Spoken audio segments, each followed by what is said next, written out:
హైదరాబాద్లో ఓ బాలుడికి త్రుటిలో ప్రమాదం తప్పింది. సిటీ నడిబొడ్డున సెక్రటేరియట్ బస్టాప్ సమీపంలో 10 ఏళ్ల బాలుడి కాలు మ్యాన్హోల్ గ్రిల్లో ఇరుక్కుపోయింది. దీంతో బాలుడు బయటకు రాలేక భయాందోళనకు గురయ్యాడు.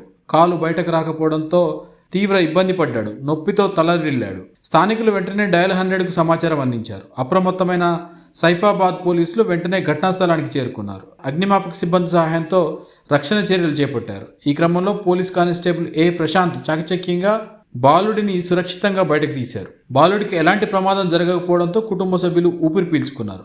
సైఫాబాద్ పోలీసుల సమయస్ఫూర్తి, అగ్నిమాపక సిబ్బంది సహకారం పైన స్థానికులు ప్రశంసలు కురిపిస్తున్నారు.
నువ్వు భయపడగా ఏం కాదు, అయిపోయింది.